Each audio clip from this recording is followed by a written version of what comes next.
Auto சங்கருடைய இது இருக்கு இல்லைங்களா, எக்ஸிகியூஷன் இருக்குல்ல, ஆட்டோ சங்கர் மட்டும்தான் குற்றவாளியா? ஒரு பொலிட்டீஷியன் அதுல பின்னாடி இருந்தவங்க நம்ம எல்லாருக்கும் தெரியும். யாராவது வந்தாங்களா? ஓகே, போடுறதுக்கு பேரலா ஒரு ரேடியோ நியூஸ் வேணும். ரேடியோ நியூஸ் சொல்றப்ப நான் தமிழ்நாட்டில் வந்து அக்டோபர்ல நடந்த 72 அக்டோபர்ல நடந்த முக்கியமான நிகழ்வு என்னன்றப்ப எம்ஜிஆர் கட்சி ஆரம்பிச்சாரு. அதுக்கு முன்னாடி கலைஞர் வந்து 15ஆம் தேதியோ 14ஆம் நாளோ எக்ஸ்பெல் பண்ணாங்கன்ற விஷயம் இருக்கு இல்லைங்க. ப்ரெஸ் பீப்புள், மீடியா பீப்புள் எல்லாருக்கும் என்னோட நன்றி தெரிவிச்சுக்கிறேன். ஸ்பெஷல் தேங்க்ஸ் டு ஆரோ பிரதர், எங்களோட இன்வைட் வந்திருக்கு. ஸோ லக்ஷ்மிகாந்தன் கொலை வழக்கு, இந்த படத்தோட ப்ரொடியூசர் இன்றைக்கி வரல, சபரீஷன். அவரும் நானும் ஏற்கனவே ஒரு படம் பண்ணியிருக்கோம். ஸோ அவர் ஒரு நாள் கால் பண்ணி இந்த மாதிரி கொன்றல் பாவம் படம் பார்த்துருக்கீங்களா அப்படின்னு கேட்டார். பார்த்துருக்கேன் அப்படின்னா, அந்த டேரக்டர் உங்களை பார்க்கணுமா, மீட் பண்ணணும் அப்படின்னு சொன்னார். ஸோ அப்படி தான் நான் தயால் சார் மீட் பண்ணேன். ஸோ வெரி ஹாப்பி இந்த படத்தில் ஒர்க் பண்ணதுக்கு. கூட நடித்த அத்தனை பேருக்கும் என்னோட நன்றிகள் தெரிவிச்சுக்கிறேன். தயால் சார் மாதிரி ஒரு பிளான்டு பர்சன் நான் பார்த்ததே கிடையாது. ரொம்ப பெருமையாக இருக்குது அவர் கூட ஒர்க் பண்ணது. ஸோ உங்களை மாதிரி நானும் படம் பார்க்குறதுக்கு அவளை காத்துட்ருக்கேன். Thank you. Hello, hi, good evening. எல்லோரும் எப்படி இருக்கீங்க? ரொம்ப ஹாப்பி இந்த படத்தில் நான் வந்து ஒரு பார்ட்டாக இருக்கிறதுக்கு.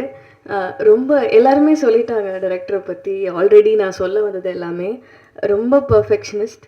அண்ட் நான் ரொம்ப குயிக்காக இந்த படத்தில் வந்து எனக்கு எல்லாமே ரொம்ப குயிக்காக நடந்தது. ஷூட்டிங் டேட்டும் குயிக்காக முடிஞ்சிருச்சு, ரொம்ப கம்மி நாள். நாங்கள் ஓகே சொன்னதும் மீட்டிங்கும் ரொம்ப குயிக்காக ஆச்சு. டக்குன்னு இந்த படம் சைன் பண்ண, எல்லாமே ஸோ குவிக். ஸோ ஒரு வாரம் முன்னாடி தான் எனக்கு கால் வந்தது. அண்ட் ஆல்சோ சிவா சார் கிட்டேருந்தும் கால் வந்தது, இந்த படம் பண்ணுமா, நல்ல படம்னு. ஓகே சார், நான் போய் பார்க்குறேன்னு சொல்லியிருந்தேன். அம்மா கிட்டே கால் பண்ணியிருந்தாரு. அண்ட் தென் சார் கிட்டேருந்து கால் வந்தது. நான் போய் மீட் பண்ணுறேன். நம்மளுக்கு எப்போவுமே சில பர்சன்லாம் பார்த்தா நம்ம சினிமா ஃபீல்டில் ரொம்ப எக்ஸ்பீரியன்ஸ்டு, எல்லாருமே ரெஸ்பெக்ட் பண்ணுவாங்க, ரெஸ்பெக்ட்ஃபுல்லாக ஃபீல் பண்ண வைப்பாங்க. எல்லாமே தாண்டி ஒரு கம்ஃபர்ட் ஜோன் அண்ட் ஒரு ஃபாதர்லி ஃபிகராக எனக்கு இருந்தார் டே 1 அண்ட் ஃபர்ஸ்ட் மீட்டிங்லேயே. நாங்கள் ரொம்ப கம்ஃபர்டபுளாக நாங்கள் நிறைய விஷயம் பேசி ஷேர் பண்ண ஆரம்பிச்சிட்டோம் ஆக்சுவலி. ஸோ அதுவே எனக்கு என்ன படம் ஒர்க் பண்ணாலும் எனக்கு ஃபஸ்ட்டு அந்த பீப்புள் எப்படி இருக்காங்க அண்ட் எப்படி மதிக்கிறாங்க அண்ட் என்ன மாதிரியான கண்டென்ட் இருக்குது, அந்த கண்டென்ட்டை தாண்டி ஆஸ் அ பர்சனாக அவங்க எப்படி இருக்காங்கன்றது ரொம்ப இம்பார்ட்டன்ட். ஸோ அந்த மாதிரி சார் ஆஸ் அ பர்சனாக ப்ரொஃபஷ்னலாக எல்லாமே 100 out of 100 தான் எனக்கு. So such a good film, such a content film. And sir intro பண்ணியிருந்தார், பேசியிருந்தார் இந்த படத்தை பற்றி என்ன மாதிரி இருக்கும்னு. எனக்கு எப்போவுமே ஒரு ஃபீலிங் என்னவாக இருக்கும்னா, எப்போவுமே இருக்கும் கான்ஸ்டன்ட். அது நம்ம தப்பாக இந்த காலத்தில் பிறந்துட்டோமோ, நம்ம ஒரு 80s 90s பிறக்க வேண்டிய ஆளோ. ஏன்னா பண்ண படம் பண்ணுற படம் எல்லாமே நான் 80s 90s தான் பண்ணுறேன். ஒரு வேளை தப்பு பண்ணிட்டோமோ அப்படின்ற ஃபீலிங் எப்போவுமே இருக்கும். ஈவன் இட்லி கடையாக இருக்கட்டும், ஈவன் நான் இதுக்கப்புறம் பண்ணுற படம் சத்யவான் சாவித்ரின்னு ஒரு படம் பண்ணியிருக்கேன், ரிலீஸ் ஆகும் ஒரு 2 months. Keerthy Suresh ma'am and sir பண்ண படத்தில் எல்லா படமுமே ஒரு 80s 90s. So I think இந்த படமும் அதே மாதிரி ஒரு ஸ்பெஷல். என்னதான் எல்லா படமும் அந்த மாதிரி இருந்தாலும் இந்த படம் ரொம்ப க்ளோஸ் டு ஹார்ட். கொஞ்சம் ஏன் சொல்கிறேன்னா, என்னோடய பாட்டியை மைண்டில் வச்சுட்டு நான் நடித்த படம் இது. நான் சார் கிட்ட கூட ஷேர் பண்ணதில்லை.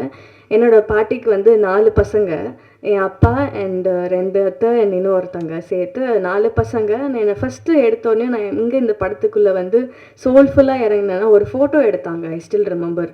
ஒரு குழந்தைய மேலே கையில் வச்சுக்கணும், ஒரு குழந்தைய கீழே வச்சுக்கணும், ஒரு பொண்ணு ஒரு பையன். நீ கேரி பண்ணிவிட்டு நீங்கள் உன்னோட ஹஸ்பண்ட்காக வெயிட் பண்ணுற ஷாட், அதுதான் எனக்கு ஃபஸ்ட்டு எடுத்த ஷாட். I remember. அந்த பிக்சரில் நான் என்னோடய பாட்டியே நினச்சி I just went into her soul actually. So அதை நான் யார்கிட்டையுமே ஷேர் பண்ணாமல் எனக்குள்ளேயே வச்சுக்கிட்ட ஒரு ஃபீலிங். ஸோ அதை நான் இங்கே ஷேர் பண்ணுறேன். ஸோ அது ரொம்ப எமோஷ்னலாக எனக்குள்ளே போயிடுச்சு. So I was just thinking and waiting எப்போ இந்த படம் நடிக்க போகிறோம். அதுக்கப்புறம் இவென்ச்சுவலி படம் ஆரம்பிச்சது, எல்லாம் நடந்தது. ஐ am so happy to be a part, really sir. ஏன்னா எல்லாருமே சொல்லிட்டாங்க ரொம்ப ப்ரொஃபஷ்னல் அண்ட் இவ்வளோ பிளான் பண்ணி இவ்வளோ தெரிஞ்சு எப்படி சார் நீங்கள் இப்படி இருக்கீங்க அப்படின்ற மாதிரி ஒரு கொஷின் தான் வரும் எங்களுக்கு. ஐ am so proud to be a part. And நிஜமாகவே இந்த ஃபிலிம் பாட்டியை நினச்சி பண்ணதுனால இன்னும் கொஞ்சம் க்ளோஸ் டு ஹார்ட். ஸோ கண்டிப்பாக எல்லாருக்கும் பிடிக்கும்னு நினைக்கிறேன். இன்னும் நிறைய படம் பார்ப்பீங்க. அண்ட் என்னோடய ஜேர்னி அது எப்போவுமே லைஃப் லாங் நான் வந்து ரீசெண்டாக கூட என்னோடய ஃப்ரெண்ட் கிட்ட ஷேர் பண்ணியிருந்தேன். கொஞ்சம் லோ ஆச்சு எனக்கு லைட்டாக. நம்மளுக்கு வந்து எப்போவுமே நான் கொஞ்சம் ஒர்க்கஹாலிக். ஏதாவது படம் பண்ணல ஒரு ஏதாவது பண்ண முடியலன்னா நான் கொஞ்சம் லோ ஆகிடுவேன். அதுக்கு ஒரு மாதம் ஒரு வாரம் எடுத்துப்பேன் நான் திருப்பி பேக் டு ஃபார்ம் வரத்துக்கு. அப்போ சொல்லிட்டு இருந்தேன், என்ன இது ரொம்ப லேட் ஆகுது, எனக்கு நான் பண்ண பிளானிங்கில் எதுவும் நடக்க மாட்டேங்குது. நம்ம சினிமாவில் எல்லாருக்கும் பீங் அன் ஆர்டிஸ்ட் எல்லாருக்குமே அந்த ஃபீலிங் இருக்கும். அப்படி ஆகும்போது அவங்க சொன்னாங்க, நீ என்கிட்ட ஒரு வார்த்தை சொன்னல, நீ தான் சாகிற வரைக்கும் நடிக்க போறியே, அப்புறம் என்ன பிரச்சனை உனக்கு அப்படின்னு கேட்டா. ஸோ அதனால் நான் இதை எப்போவுமே சொல்லிகிட்டே இருப்பேன். So being that much passionate and being இந்த சினிமா, நான் எப்போவுமே விடாமல் தொடர்ந்து என்னோடய முயற்சியை வந்து பண்ணிகிட்டே இருப்பேன் சினிமாக்காக. அண்ட் கண்டிப்பாக இன்னும் நிறைய படம் பண்ணுவேன். அண்ட் இதுக்கு மேலே நிறைய இடத்துக்கு போவேன்ற எய்மோட I am just wishing and I'm wishing the crew members and myself for doing this film. I'm so happy to be a part again and thank you so much for all the cast and crew. ரொம்ப சந்தோஷமாக இருந்தது. and thank you so much for music director. உங்களோட மியூசிக்கில் வந்து இந்த படத்தில் நான் வந்து இருக்கிறது ரொம்ப சந்தோஷம் சார். நான் உங்களோட பெரிய ஃபேன். முதல் நீ முடிவு நீலேருந்து எல்லா சாங்குமே நீங்கள் போட்டது எனக்கு ரொம்ப பிடிக்கும். And thank you Siva sir. நீங்கள் வந்து ஒரு பெரிய இல்லை சார் உங்களை தான் thank you so much sir. Idli கடையில் வந்து ஐ ஸ்டில் ரிமெம்பர் நீங்கள் ஒரு வார்த்தை சொன்னீங்க எனக்கு, மறந்துடக்கூடாது யாரையும், நீ எங்கே போனாலும் நீ யாரையும் மறந்துடக்கூடாது, எல்லாம் நீங்கள் வந்துடுவீங்க பட் மறந்துடுவீங்கன்னு சொன்னீங்க. நான் சத்தியமாக மறக்க மாட்டேன் சார். அந்த மாதிரி ஆள் இல்லை. உங்களோட பிளெஸ்ஸிங் எப்போவுமே வேணும். Thank you so much. அண்ட் வெற்றி, சாரி என்னோடய கோஸ்டாரே நான் வந்து விட்டுட்டேன். இல்லை சார், நிஜமாவே he's such a sweet person. எங்களுக்கு வந்து அதான் ரொம்ப பிளான்டாக போனதுனால எனக்கு தெரிஞ்சு என்னோடய ஷூட்டிங் பீரியடே ஒரு வாரம் ப்ளஸ் ஒரு 2 days தான் இருந்திருக்கும். அந்த நாளில் வந்து காலைல வருவோம், ஓகே ஷார்ட் இதுதான்னு சொல்லுவோம், போவோம், நடிப்போம், வருவோம். எங்களுக்கு பேசுறதுக்கு நிறைய டைமே இருந்ததில்லை. ஸோ பட் தெரிஞ்ச வரைக்கும் he is such a passionate and very professional and such a sweet person to act with. I am so happy pairing up with you and ரொம்ப சந்தோஷம். அண்ட் ஃப்யூச்சரில் கூட உங்களோட படத்துக்காகலாம் looking forward. All the very best to you as well and thank you so much. Keep loving me, keep supporting. உங்க 2 பேருக்கு அந்த டேட்டை குறிச்சு மறந்துட்டீங்களா? இல்லை அப்படிப்பட்டவரை போஸ்டரில் எவ்வளோ பெருசு போட்டிருக்கீங்க. இங்கே வரமாட்டாருன்னு தெரிஞ்சு அந்த 2 லட்சம் ரிட்டர்ன் கொடுத்ததுனால போஸ்டரில் போட்டிருக்கீங்களா? இங்கே ஒரே நிமிஷம் மைக்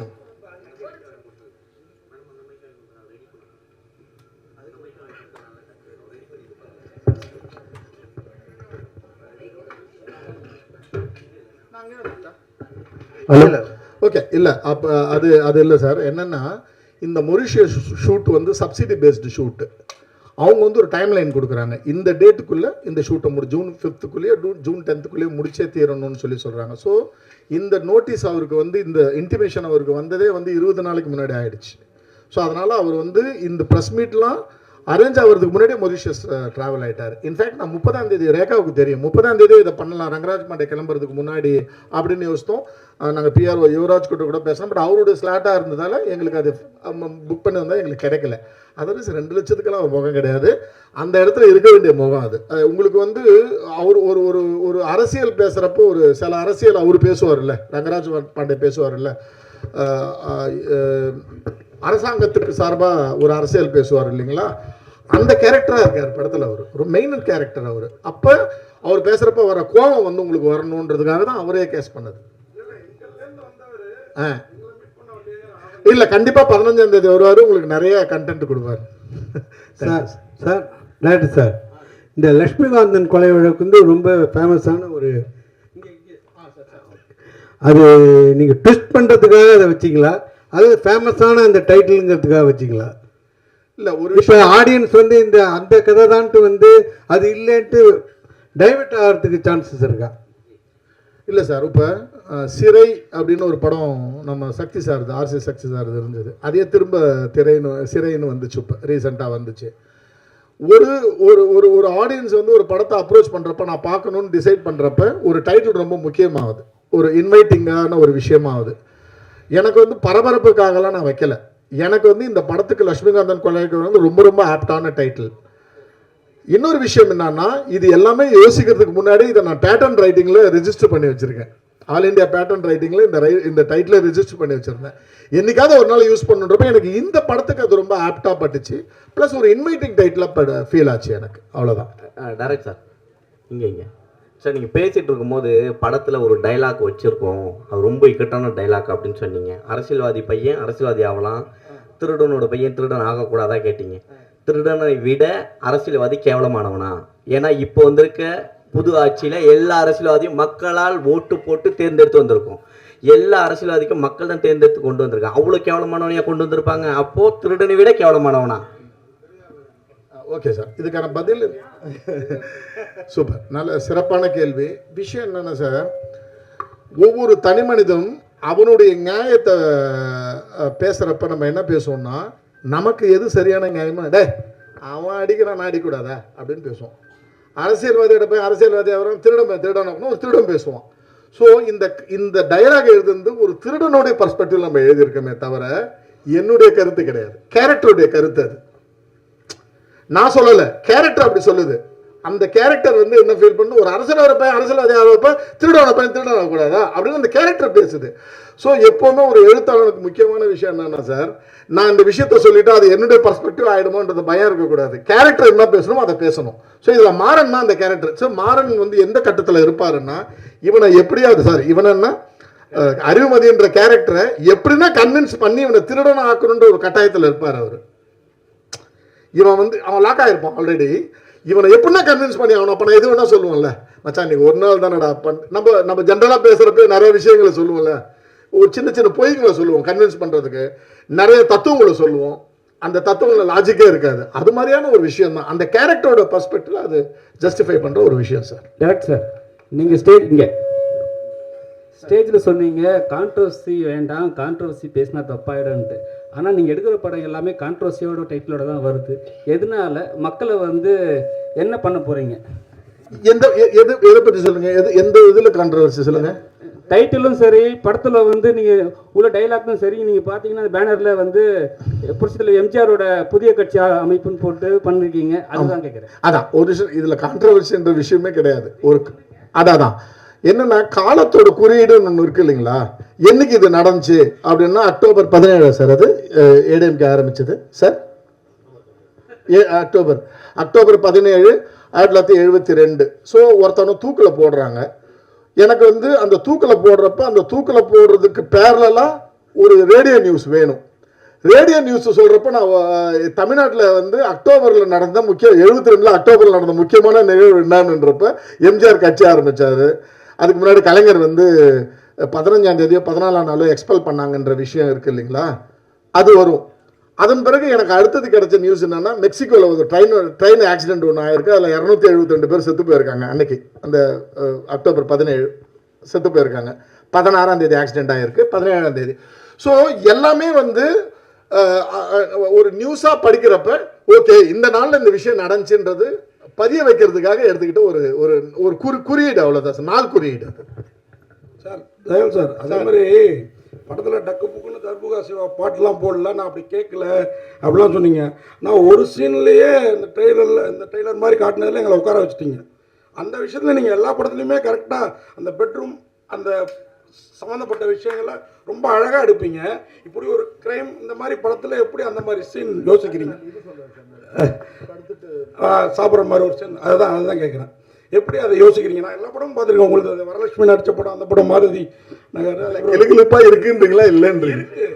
ஆனால் பாட்டில் கிளுகிழுப்பு இல்லை அப்படின்னு சொல்கிறீங்க சார். 2 விஷயம் சார், நான் ரொம்ப ஸ்ட்ராங்காக இருக்கேன். படம் பார்த்துட்டு ஒரு டிஸ்ட்ரிபியூட்டர் இங்கே தான் உட்காந்துருக்கார், அதை இருக்கார் பாருங்க, குமார் என்கிட்ட ஒரு விஷயம் கேட்டார். என்ன கேட்டார்னா, படம் பார்த்துட்டு பயங்கர எக்ஸைட் ஆகி சார் செம்ம சார் நீங்கள் கீச்சிட்டீங்க சார் அதெல்லாம் சொன்னார். சொல்லிவிட்டு ஒரு வார்த்தை என்ன கேட்டார், சார் அவ்வளோ குத்துறா ரத்தம் வராதா சார்? சார் இவ்வளோ படம் எடுக்கிறேன், ரத்தம் வராதுன்னு எனக்கு தெரியாதா சார்? ரத்தம் வரும், அந்த இடத்துல குத்தினா இவ்வளோ ரத்தம் பீரிட்டு வரும்னு எனக்கும் தெரியும். என் படத்தில் நான் ரத்தம் காமிக்க மாட்டேன். ஸோ எல்லாத்துக்கும் நான் ஒரு அளவுகோல் வச்சுருக்கேன், ஸ்கேல் வச்சுருக்கேன். செக்ஸ் இவ்வளோ தான் காமிக்கணும், வயலன்ஸ் இவ்வளோ தான் காமிக்கணும். ஆக்சுவலாக பார்த்தீங்கன்னா கத்தியால் குத்திருப்பார். இவரே வந்து கேட்டார், சார் கையில் ஏதாவது ஒன்றுமே வேணாம் சார், இதெல்லாம் என்ன நீங்கள் குத்துனீங்கன்னு மக்களுக்கு கன்மையாக இருக்கும். என் படத்தில் எனக்கு வேணாம். எனக்கு சென்சார் ஆஃபீஸர்ஸ் எப்போவுமே ஒரு சப்போர்ட் இருக்கும் சார். அவங்க படம் பார்த்துட்டு சொல்லுவாங்க, ஏங்க உங்களுக்கு ஆக்சுவலாக இந்த இடம்லாம் கட் பண்ணணும், ஆனால் எனக்கு கட் பண்ண, ஏன்னா நீங்கள் சொல்ல வர விஷயம் கரெக்டாக இருக்குது அப்படின்னு சொல்லுவாங்க. எனக்கு எப்படின்னா ஒரு பேலன்ஸ்டான படமாக இருக்கணும். அந்த ரத்தம் அந்த ரத்தம் தோய்ந்த அந்த கைகள் தான் என் படத்தை எலிவேட் பண்ணணும்னு எனக்கு தோணலை. அதே மாதிரி தான் செக்ஸ் ஆர் காதல் அந்த விஷயத்துலையும் அது எவ்வளோ ஒரு ஸ்கேலில் என்ன அளவில் காமிக்கணுமோ அதை மட்டும் காமிக்கணும்னு நினைக்கிறேன் சார். அப்புறம் இந்த போஸ்டரை பற்றியும் ஒரு கேள்வி. இப்போ விஜய் காலமாக இருக்குது, மாண்புமிகு விஜய் காலமாக இருக்குது. எம்ஜிஆர் கலைஞர் 2 பேரும் போட்டீங்க, உங்கள் பீரியட் கதைன்னு சொல்லிட்டீங்க. ஆனால் இவ்வளோ மீடியா வந்திருக்கோம், டெய்லி பேப்பர்லேயும் நிறையா டெய்லி பேப்பர்ஸ் இருக்குது. நீங்கள் தினமணியை மட்டும் மென்ஷன் பண்ணியிருக்கீங்க, என்ன ரீசன்? இல்லை, எனக்கு இதுலேருந்து எடுத்தது சார், அது நெட்லேருந்து எடுத்தது. அதில் ரொம்ப இது நான் கிரியேட் பண்ணது கிடையாது. ஏன்னா நான் வந்து தேடணும் எந்த நியூஸ் பேப்பரில் வந்து அது ப்ராமினண்ட்டாக எதில் அது வந்துருச்சு அப்படின்னு போய் பார்த்தப்ப தினமணி இது மட்டும் தான் எனக்கு கிடைச்சிது.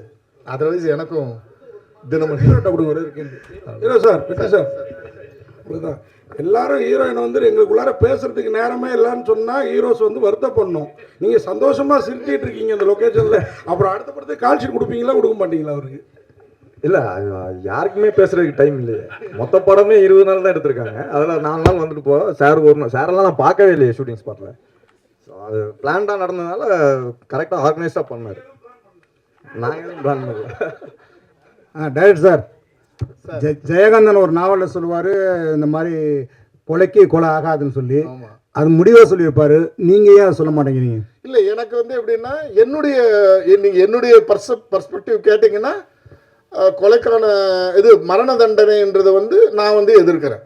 என்னுடைய பர்ஸ்பெக்டிவ், நான் அதை திணிக்க விரும்பலை. என்னுடைய பார்வை அது. என்னுடைய பார்வையும் அதில் சொல்லியிருக்கேன். ஆப்போசிட்டில் மரண தண்டனை கரெக்டுன்னு சொல்கிறவங்களுடைய பார்வையும் சொல்லியிருக்கேன். என் படத்தில் நான் ப்ரொடியூஸ் பண்ணுறேன்றதுக்காக நான் நினைக்கிற விஷயத்தெல்லாம் சொல்ல முடியாது. நான் வந்து அதை ஒரு ஆர்குமெண்ட்டுக்கு உங்கள் முன்னாடி வச்சுருக்கேன். எது சரி எது தவறு அப்படின்றத வந்து நீங்கள் சூஸ் பண்ணுங்கள். ஐ மீன் 2 ஆர்குமெண்ட்டையும் வச்சு நீங்கள் சூஸ் பண்ணுங்க தவிர நான் ப்ரொடியூசரு, நான் டைரக்டர்ன்றதுக்காக நான் நினைக்கிற விஷயத்தில் திணிச்சு தான் சரின்னு நான் சொல்ல விரும்பல. இன்ஃபேக்ட் எண்டில் அதை தான் நான் சொல்கிறேன். இதில் சரி தப்புன்றது வந்து 17th செஞ்சுரியில் மரண தண்டனை ஆரம்பித்த காலத்துலேருந்தே இருக்குது. உங்களுடைய குரல் எது இருக்கோ அதை நீங்கள் பதிவு செய்யுங்க. அந்த பதிவுக்கு அந்த குரல் தான் உரிமைக்கான ஒரு மாற்றத்துக்கான ஒரு இதுவாக இருக்கும் அப்படின்ற மாதிரி தான் படத்தை முடிச்சிருப்பேனே தவிர எங்கேயுமே நான் வந்து அதை என்னுடைய கருத்து இது நீங்கள் கேளுங்க அப்படின்னு நான் சொல்ல விரும்பலை சார். நான் பிரிகிடா, இவ்வளோ நேரம் பேசின யாருமே இந்த லட்சுமிகாந்தன் யார், கொலை பண்ணது யார், உண்மையிலே குற்றம் சாட்டப்பட்ட வெளியினர் யாருன்னு சொல்லலை. அவங்களாம் அந்த கூட்டத்தில் இருக்காங்களா? உங்களுக்கு கதை தெரியுமா? கொஞ்சம் சொல்லுங்கள். இல்லை சார், அது சொல்லக்கூடாது. படம் நீங்கள் பார்க்கணுன்றது தான் வந்து இங்கே பிளானே. ஸோ அதனால அதை வந்து என்னால் ரிவீல் பண்ண முடியுமா தெரியல, டைரக்டர் கிட்ட கேட்காம. ஸோ அதனால யார் இந்த லக்ஷ்மிகாந்தன், என்ன கொலை வழக்கு, அதுதான் டைட்டிலே, அதுதான் கதை. அதனால எங்களால் அது சொல்ல முடியல. இப்போது நீங்கள் கண்டிப்பாக படம் பார்த்தா உங்களுக்கு நல்லாவே புரியும்னு நினைக்கிறேன். ஐ திங்க் அதுக்கு ஆக்சுவலாக இந்த கொஸ்டினுக்கு ஆன்சர் பண்ணக்கூடிய கரெக்ட் பர்சன் டைரக்டர் தான் நினைக்கிறேன். ஸோ யா, இதுதான் ஆக்சுவலாக கரெக்ட் தானே சார்? படம் வெற்றி சார். வெற்றி சார் இங்கே சார் டைரக்டர் வந்து நிறைய பேர்கிட்ட கதை சொல்லணும்னு சொன்னார். நீங்கள் உங்ககிட்ட கதை சொல்லும்போது எந்த இடத்துல நீங்கள் கன்வின்ஸ் ஆனீங்க? ஏன்னா இது வந்து ஒரு பெரிய நடந்த விஷயம். இதில் நீங்கள் கன்வின்ஸ் ஆனீங்க?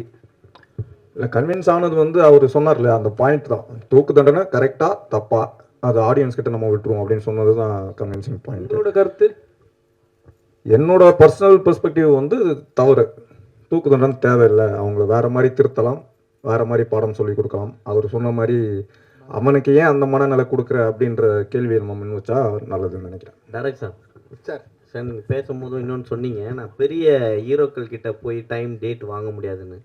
பெரிய ஹீரோக்களை ஃபிக்ஸ் பண்ணுறது கதைகளா இல்லை பட்ஜெட்டா இல்லை பிகு பண்ணுறாங்களா இப்போ இருக்க ஹீரோக்கள்? சார், எனக்கு உண்மையிலே அதுக்கான பதில் சரியாக சொல்ல தெரியல. எனக்கு ஒரு பெரிய பத்திரிகையில் நான் கொண்டால் பாவம் டைமில் என்னை கேட்டாங்க, நீங்கள் வந்து கமலஹாசன் ரஜினிகாந்துக்கெல்லாம் இப்போ கதை கேட்டால் சொல்லுவீங்களா அப்படின்னு. ஓகே ஓகே சார், அப்படி கேட்டப்போ நான் சொன்ன பதில் ஒன்று தான். என்னென்னா, நான் ஒரு கதை எழுதுவேன். எனக்கு அந்த கதையில் வந்து கமலஹாசனும் ரஜினிகாந்தும் சூட்டபிள் ஆச்சுன்னா அவங்களுக்கு போய் சார் இந்த கேரக்டர் பண்ணுறீங்களான்னு கேட்குறேன். இப்படியாப்பட்ட இயக்குனர் தானே தவிர நான் ஒரு ஹீரோவுக்கு கதை எழுதுகிற இயக்குனராக என்னால் பார்க்க முடியல சார். என்னால் எழுத முடியுமான்னு தெரியல.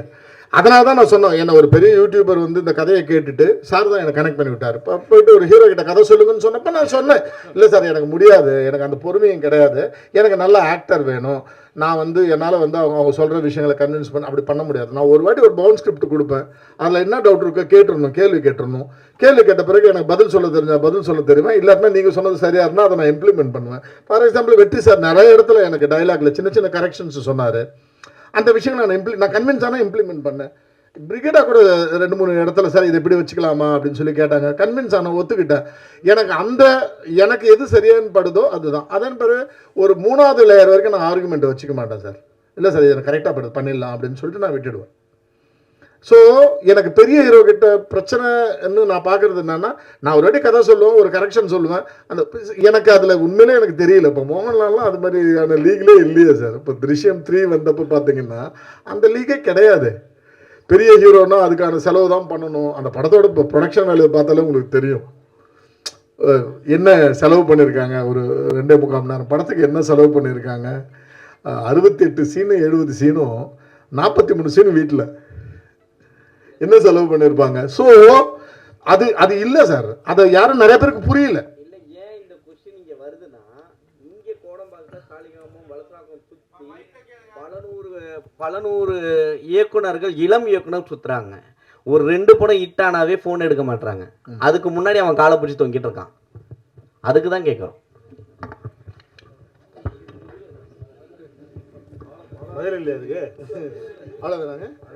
சார் அப்புறம் ஒரு விஷயம், அப்புறம் நீங்கள் பேசும்போது சொன்னீங்க இந்த மாதிரி நடு ரோட்டில் ஒருத்தனை கொலை பண்ணாக்கா அவன் சாவனை பற்றி கவலை இல்லை, அந்த வெட்டரனை வந்து ஏன் நல்ல புத்தி கொடுக்கல அப்படின்னு சொல்லிட்டு நான் கடவுளை கேட்பேன்னு சொல்லிட்டு, ஒரே மாதிரி எல்லா மனுஷனும் இருக்க முடியுமா நீங்கள் நினைக்கிற மாதிரி? இப்போ வந்து வெட்டுறவன் வந்து நல்ல புத்தி அவன் வெட்ட போகிறான். அந்த மாதிரி வெட்டுறவனுக்கு நீங்கள் தண்டனையே கொடுக்கக்கூடாது அப்படின்னு சொல்லிட்டு சொல்ல வரீங்க. உங்கள் எண்ணம் அப்படி தான் இருக்குது. அதாவது கொலை பண்ணுறவனுக்கு இப்போ நிர்பயா கேஸில் வந்து டெல்லியில் அந்த பொண்ணை கொலை பண்ணவனுக்கு கேஸ் இந்த தூக்கு தண்டனை கொடுக்கலன்னாக்கா, கொடுத்தாலுமே நிறைய கேஸ்கள் இந்த மாதிரி நடந்துகிட்ருக்கு, நிறைய கொலைகள் நடந்துகிட்ருக்கு. ஆனால் நீங்கள் வந்து இந்த மாதிரி தூக்கு தண்டனையே தேவையில்லை அப்படின்னு ஒரு பர்ஸ்பெக்டிவ் எப்படி நீங்கள் கொண்டு வரீங்க இந்த படத்தில்? இப்போ ஒரு விஷயம் சார், நீங்கள் சொன்னதில் நான் ஒரு விஷயம் நான் டிஃபர் ஆகிறேன். வெட்டு வாங்குறவனை பற்றி எனக்கு கவலை இல்லைன்னு நான் சொல்லலை. அது நீங்களா சொன்னீங்க. நான் சொன்னது நான் வெற்றவனுடைய பர்ஸ்பெக்டிவ்ல பார்க்குறப்ப ஏன் அவனுக்கு அந்த அந்த அந்த மனநலத்தை, ஏன் அந்த ஒரு அசாதாரண மனநலத்தை கடவுள் அவனுக்கு கொடுத்துருக்காருன்னு எனக்கு ஃபீலிங் வருது. இல்லைங்க, நான் ஒரு ஃப்ளோவில் கடவுள்னு சொன்னேனே தவிர, நான் ஜென்ரலாக என்னுடைய தாட் ப்ராசஸ் எங்கே போகும்னா, அவனுக்கே அந்த மனநிலை கொடுக்குறாங்க இருக்குது. நான் நல்லா யோசிக்கிறேன்ல, ஏன் அவன் தப்பாக யோசிக்கிறான், ஏன் அவனுக்கு ஒரு அப்நார்மாலிட்டி ஏன் அவனுக்கு இருக்குன்னு யோசிக்கிறேன் நான். இந்த படத்துலையும் நான் பேசியிருக்கிற விஷயம் அவ்வளோதான். நீங்கள் நல்ல கரெக்டாக ஒரு விஷயம் சொன்னீங்க சார். டெல்லி கேஸ் ஆன பிறகு, நிர்பயா கேஸ் ஆன பிறகு எவ்வளோ ரேப் கேசஸ் நடக்கலை, நடந்து தான் இருக்குது. ஸோ நாங்கள் இதை தான் படத்துலையும் பேசுகிறோம். என்னன்னா, ஒரு மரண தண்டனைன்றது வந்து எந்த குற்றத்தையும் தடுத்துறாது. அதே மாதிரி ஒரு விஷயம் பாருங்க,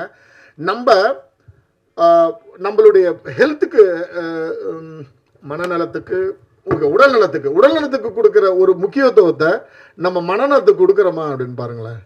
நம்ம வீட்டில் ஒரு ஜென்ரலாக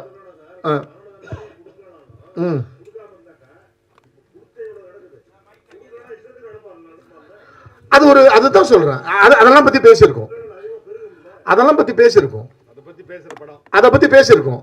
அதை தான் இவரு சொல்றாரு, அவரு இல்லைன்னு சொல்றாரு. இது எனக்கு இதெல்லாம் ரொம்ப பிடிச்சிருக்கு. நீங்க என்னென்ன பேசுறீங்களோ இதெல்லாம் படத்துல இருக்கு. ஹலோ இல்லை சார், இந்த விஷயமானது சினிமாவில் எடுத்து பேசுறது இன்னைக்கு நேற்று இல்லை, கிட்டத்தட்ட 67 தொடர்ந்து பேசுகிறோம். மிருத்யு தண்டில் ஆரம்பித்து விருமாண்டியில் கமலஹாசன் பேசாதது கிடையாது. ஒரு ட்ராமாவை ஆரம்பித்து அது எல்லா ஜானரும் போகும். பட் இன்னைக்கு காலகட்டத்தில் கிரைம்ஸ் இன்க்ரீஸ் ஆகிடுச்சு, சோஷியல் மீடியா ஜாஸ்தி ஆயிடுச்சு. ஆனால் நம்ம இதை கொண்டு போய் ஒரு கோர்ட் ரூம் ட்ராமாவில் சொருகிடுறோமா, இதனோட கான்டெக்ட்டை புரிஞ்சுக்காம ஒரு கோர்ட் ரூம் ட்ராமாவாகவே இந்த மாதிரியான ஒரு சீரியஸான விஷயத்தை அனலைஸ் பண்ணி கடைசியில் ஒரு சம்மரைஸ் பண்ணிடுறோமான்ற ஒரு வருத்தம் இருக்குல்ல? இல்லை, ஒரு விஷயம் என்னன்னா சார், நான் வந்து கொஞ்சம் புத்திசாலித்தனமாக இதை வந்து இன்னைய காலகட்டத்துக்கான கதையாக வைக்கல. இதை வந்து நான் வந்து 72க்கு நான் பீரியடாக சூஸ் பண்ணதுக்கு ரீசனே என்னன்னா, அந்த காலகட்டத்தில் ஒரு மரண தண்டனை பற்றி ஒரு டிஸ்கஷனாக தான் வச்சுருக்கேன். First point. 2வது பாயிண்ட்டு சார், எந்த கருவை பற்றி எந்த காலகட்டத்தில் யார் வேணாலும் பேசலாம் சார்.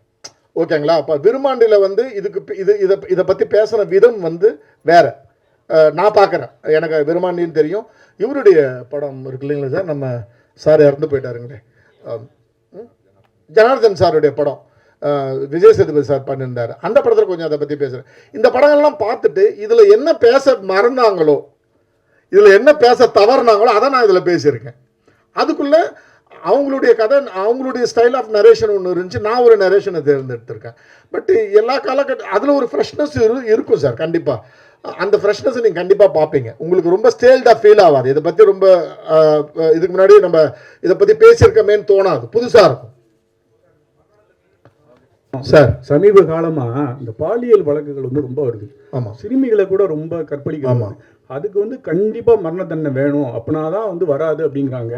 அப்படி ஒருத்தன் உள்ள போயிட்டு கோர்ட்ல ப்ரூவ் ஆகாம திருப்பி அவங்க அம்மாவே கொன்னான், அவனுக்கு ஒரு மரண தண்டனை வந்தா திருப்பி அது நடந்திருக்காரு. இந்த மாதிரி இந்த செக்ஷுவல் இதுல, இந்த சிறுமிகள் இதுல மரண தண்டனை வேணுமா வேண்டாமா, உங்களோட கருத்து என்ன சார்? நான் சிறுமிகள் பலாத்காரத்தை விட்டுட்டு நீங்கள் ஓவராலாக என்கிட்ட கேட்டால் நான் ரொம்ப ஸ்ட்ராங்காக சொல்லுவேன். நான் வந்து மரண தண்டனைக்கு எதிரானவன். நான் சொல்லிட்டேன், நான் முதல்ல சொல்லிட்டேன், நான் வந்து மரண தண்டனைக்கு எதிரானவன். நான் எங்கள் பர்ஸ்பெக்டிவ் என்னது மாறுதுன்னு நான் சொல்லிடுறேன் சார். நமக்கு இந்தியா சுதந்திரம் அடைந்து கல்கட்டாவில் நடக்கிற அந்த வயலன்ஸு, ஹிந்து முஸ்லீம் வயலன்ஸ், அது எல்லாம் நோன் வயலன்ஸில் ஒரு முஸ்லீமு ஒரு ஒரு ஒரு ஹிந்து பொண்ணை வந்து ஷூட் பண்ணிடுறான், கன்னில் ஷூட் பண்ணிடுறான், அவனை அரெஸ்ட் பண்ணிடுறாங்க. இது விஷயம் நிறைய பேருக்கு தெரிஞ்சிருக்க வாய்ப்பு இல்லை, நிறைய பேருக்கு தெரிஞ்சிருக்கும் வாய்ப்பு இருக்குது. ஒரு 20 வருஷம் கழிச்சு அவனை ரிலீஸ் பண்ணுறப்ப அவன் ஒரு பர்ஸ்பெக்டிவ் சொல்கிறான். இப்போ நான் கதையாக சொன்னவனு உங்களுக்கு என்ன தோணுச்சு? நடந்த ஹிந்து முஸ்லீம் கலவரத்தில் ஒரு முஸ்லீம் இளைஞன் ஒரு ஹிந்து பெண்ணை வந்து சுட்டு கொன்றான், இதான் கதை. அவன் 23 வருஷம் கழிச்சு ஒரு கதை சொல்கிறான் சார். அந்த பர்ஸ்பெக்டிவ் என்ன தெரியுங்களா?